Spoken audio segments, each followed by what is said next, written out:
If you've been through a lot and you still feel unqualified to coach, it might be because no one ever showed you how to turn your pain into a skill. One part of you might feel like that experience should mean something, but another part of you might worry that it's not enough or that it's not professional or something you're allowed to use. If you've ever felt like this, then this video is for you. Today I want to show you how to turn your pain into power. A lot of people who feel drawn to coaching share the same quiet fear. I've been through so much, but does it actually count for anything? Because we get told all these stories, that you go through something to make it mean something. But you might think, I've still got my own stuff. I'm not fully healed yet. Or who am I to guide anyone when I have this past? And instead of seeing that history as experience, you start seeing that as baggage. Now here's the thing. Going through something doesn't automatically make you a coach, but processing a lot trains you to have a very specific skill. You've learned how to regulate yourself when no one's else helped you. You learned how to read the room really easily. You can sense emotional shifts, and you understand what's not being said. Pain, when reflected on, does something powerful. It teaches you to notice patterns in behavior, in emotions, in coping strategies, self-talk, and relationships. When you've had to understand yourself deeply just to survive or function, you develop an awareness that isn't theoretical. That ability to notice patterns beneath the words is one of the most important skills that we can have in coaching.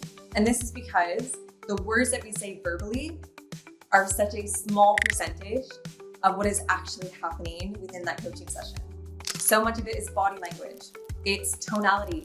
It's the little shifts and micro movements we have in our face.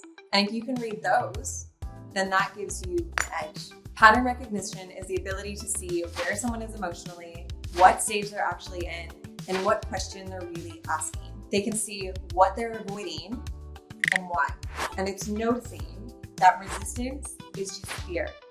That laziness is just overwhelm. And that confusion is just way too many steps trying to happen all at once. Now, people who have been through something can often just do this naturally.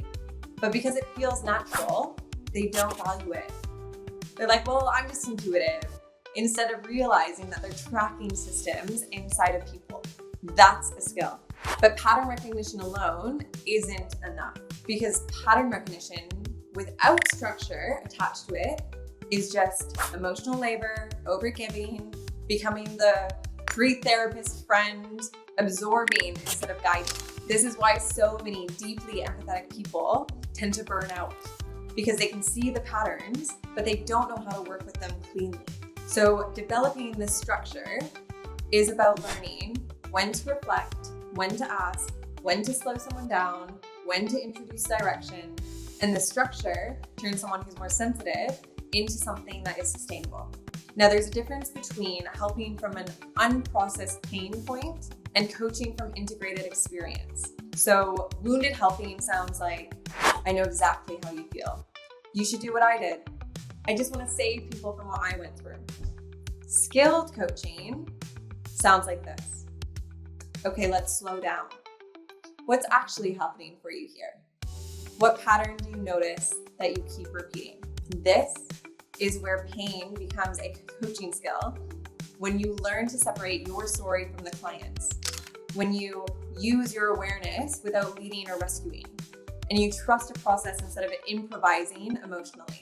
Now, one of the biggest myths in coaching is the idea that you need to be fully healed before you help anyone else. That standard would disqualify almost every person I know. Okay, you don't need to be finished, you don't need to be aware, you don't need to know all of the answers, but you do need to know your triggers, your projections, your blind spots, and when something belongs to you and not the client. So we're not projecting our view of the world onto them, right? And this is where getting on our client's map of the world is so important. We are operating from their perspective and not our own. But your pain doesn't just give you insight, it makes you relatable. So most people don't want a coach who feels untouchable. They don't want someone who's so far ahead that they can't remember, what it was like to struggle. They want someone who can honestly say, I've been where you are, and I'm just a few steps ahead. That's it. Not at the finish line, not the perfect product, not fully healed, just ahead. Because when someone feels so stuck, they don't need the superhero, the superhuman to come in and save them and rescue them. They just need a human who understands exactly where they are and can help them get out of it. Someone who just makes them feel like if they can move forward, then maybe I can too. So if you've been through a lot and you've got this pull towards coaching, but you're questioning whether or not you're good enough, whether or not you're ready to help others, then don't dismiss that feeling just because you're still growing or you're still on your journey. Coaching isn't about having the perfect story. It's about being willing to walk beside someone while they find their own. And I want you to think about this. When you were at your lowest point, what did you need? You really just needed one person to hear you, to listen to you, who felt like they truly got you and that you could see had maybe been in a spot where you were and then they had gotten out of it. And all you need to do is just be those few steps ahead. That's it. They don't want the finished product because it feels so far away. They want the person that is close to where they are and can just help them to take those next few steps.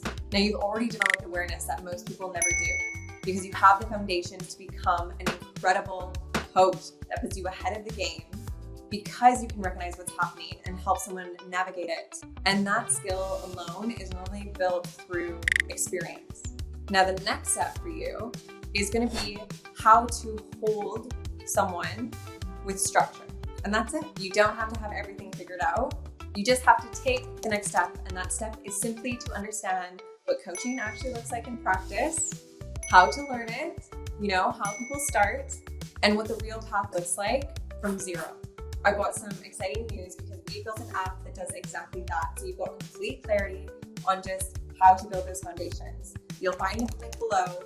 And then whether you take that step now or later, just remember that you don't need to be the finished product to begin.